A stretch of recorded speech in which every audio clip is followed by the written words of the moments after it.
ఇది దోసల పిండి అండి. నేను బయట అయితే 20 రూపాయలు దోసల పిండి తెచ్చానండి.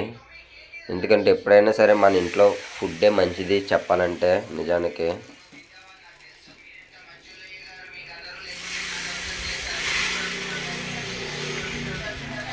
బయట ఫుడ్లు అయితే తినకండి ఫ్రెండ్స్, దయచేసి.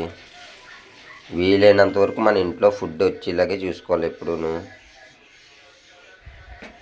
ఇంట్లో ఫుడ్డే మంచిది. అలాగే మీ పిల్లలకు కూడా ఇదే పెట్టండి దయచేసి. బయట విపరీతమైన టిఫిన్లు గట్ట కలర్లు గట్ట వేసేయడం కానీ, చట్నీలో కుళ్ళుకొని కానీ వేయడం కానీ చాలా జరుగుతుంది. ఇంట్లోనే పెట్టండి మీ పిల్లలకి. సరిపోయింది. దోశ అయితే అయిపోయింది. దోశ అయితే రెడీ. బొంబాయి చట్నీ అయితే కాతనం. దోశ అయితే మాడిపోతుంది భయ్యా, చూస్తున్నారు కదా. దోశ వచ్చింది.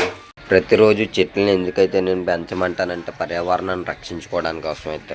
ఇది తులసి మొక్క, ఇది గడ్డి మొక్క, ఇది గులాబీ మొక్క కోతున్నాం మనం. తీసుకో, తల్లెట్టుకో. బాగున్నావు పాడేసో. వాళ్ళ అమ్మ తీసుకుని పువ్వు పెట్టింది. కుదురు ఉండదు, చిన్నపిల్లలే కానీ అస్సలు కుదురు ఉంటారు భయ్య. బాగున్నావు, జాగ్రత్త. అమ్మ తల్లో పెట్టిందా? ఆహా.